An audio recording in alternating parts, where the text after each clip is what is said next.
Consumer stocks have had a pretty good run this year, but now we're seeing growing signs that shoppers are feeling the pinch of higher borrowing costs. So, what will the consumer discretionary space look like in 2024? Joining us now to discuss, Jacky He, Vice President of Portfolio Research at TD Asset Management. Jacky, great to have you back on the program. Thank you very much for having me. Right, so we're on the cusp of 2024. As we said, the consumer discretionary names have had a fairly good run this year. Let's start with the year that we've had. What were the drivers? It's very interesting. If you recall the last year when we sit here talking about the sector outlook, consumers were really facing the challenge of high inflation, and we were right in the middle of rate hiking cycle. So you saw the earnings expectations and PE multiples both contracted negatively. So that combination was historically rare, even during the global financial crisis. And then fast forward a year later, we saw the sector deliver 40% return. Thought about Amazon, Tesla? No, excluding them, we still get about 20%. Not bad, right? So the reason is really because of the low expectation allowed the companies to beat the earnings expectations throughout the year. And also important to remember, yes, you mentioned the consumer did feel the pinch, but they did not stop spending. They simply shift from one category to another. So at the aggregate level, earnings was pretty solid.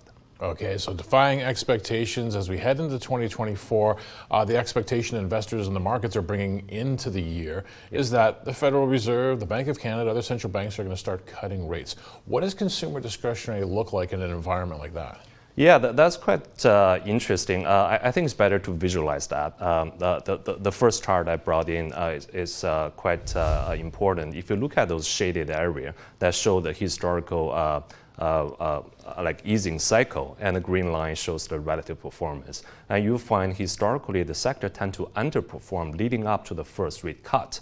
And during the easing cycle, the sector outperformed significantly. Why? Because this is really a leading sector that has higher labor intensity, has a higher cost of capital. So when rate is high, it's really costly to run those businesses, right? So the stocks tend to trade at lower earnings and lower multiples together. So a reversal of that trajectory can give support on both ends. And if you look inside the sector, there's still about 70% of stocks that are trading below historical averages. So for long-term investors, I think it's a good place to shop for opportunities next year. There's some opportunities there to take a look at. What about the consumer themselves? I mean, in the end, these stocks will either make gains or pull back based on consumer behavior. Yeah. We've had a pretty interesting, let's say, to put it mildly, 3 or 4 years now in terms of consumers. Has the behavior changed? What do we expect of next year? Yeah, it's interesting. Consumers are no doubt directionally weakening, right? You hear from the companies, and you can look at delinquency rates. The problem is almost everyone knows that, right? And now the bigger question is whether consumers will fall off a cliff from here, even in a recession or not. So I think as a consumer, I care less about those economic terms, deflation, disinflation. All I care about is how much this item cost me today versus yesterday, and how much I'm making today versus yesterday, right? If I can chart those two things and see how they have changed since the pandemic, you can see consumers have been through 3 phases of spending. Right? At the beginning, when inflation was benign and we still receive government stimulus checks, a lot of those money went straight to people's bank account. And last year, when inflation caught up with income, consumers started feel that pinch, right? So they started funding their purchases with the savings. And now as those savings are being depleted, and you start seeing the consumers' buying power started to recover, thanks to a strong labor market, thanks to a lower commodity cost. And if those things continue in 2024, it's probably hard to see consumers collapse.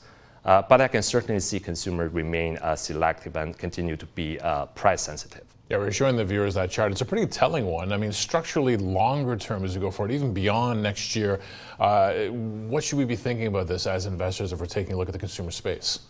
Yeah, I think under the surface of solid earnings, I think one thing that hasn't been talked enough about, if you look at the one common theme among the winners, is they tend to have a stronger digital capability. Right? But what I mean by that is they tend to win more in social media, have better social media engagement. Remember during the pandemic, not only the number of people using social media exploded, average users' engagement also accelerated, right? Just look at those influencers like comments or likes. They all increased well above 50%. And meanwhile, the platform has streamlined their operations and simplified those shopping features. And those together have structurally changed consumers' shopping habits.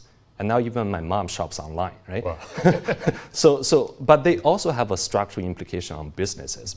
I give you an example, like 20 years ago, when we book a hotel room, we look it up on a map and find out the front desk number, call them, make the reservation. I had to phone someone. How inconvenient was that to have to talk to a human being to book a hotel room? Exactly. And 10 years ago, you can see people start going online, find those online travel agencies, compare the price, look at the picture, and make a reservation.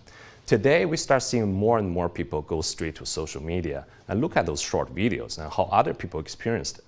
So hotels have advantage there. They own the content of those video and pictures, and they can give clients those loyalty points. So we start seeing more customers start booking those hotels room with the hotels themselves directly. So they are gaining share back from those online travel agencies.